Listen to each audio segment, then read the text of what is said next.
If you got yourself a table saw, be it a new one or an old one, then your first table saw project isn't gonna be making a zero clearance insert.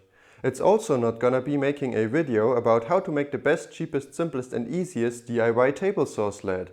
And it's also not gonna be trying to make your first cut, then experiencing absolutely unforeseen and unpredictable kickback, then going online bitching about how dangerous table saws are, and then getting yourself a big, heavily marketed push brick. Instead, your first table saw project is gonna be making sure that your machine is set up properly.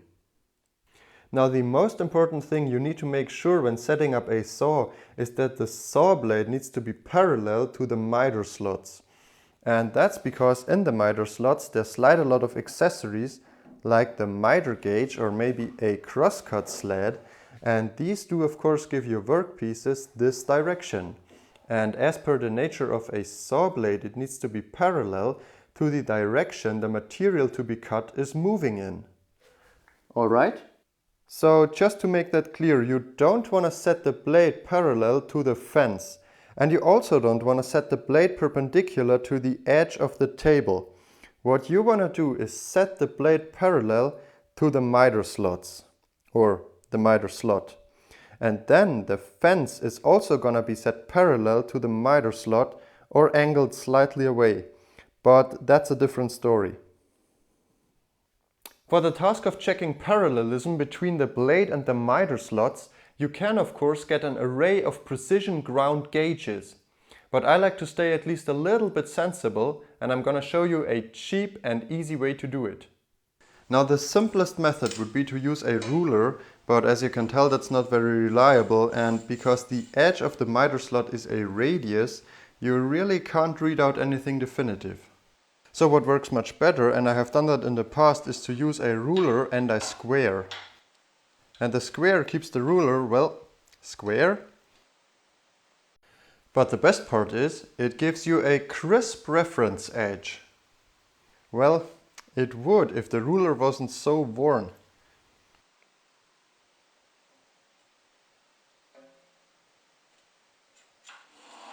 You want to use the same tooth on both sides to avoid any error caused by the blade being not absolutely flat.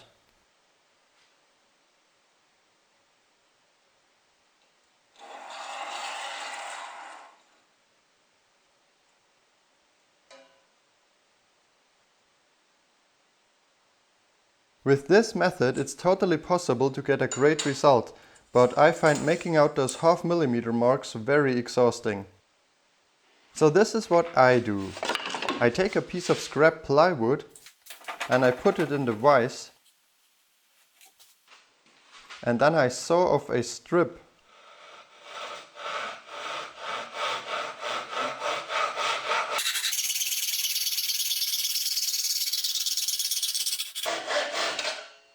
And then I glue that strip to the remaining piece.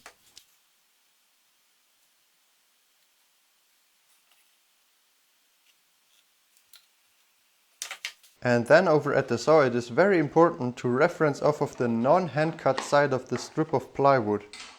And then lastly, I double face tape my cheapo dial indicator to the jig.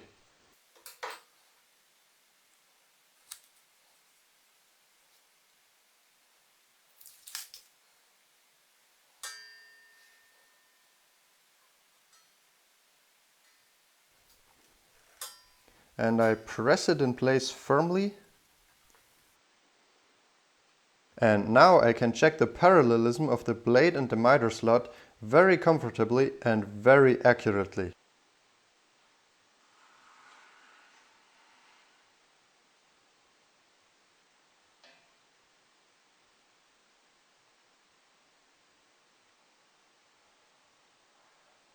Just zeroing it in.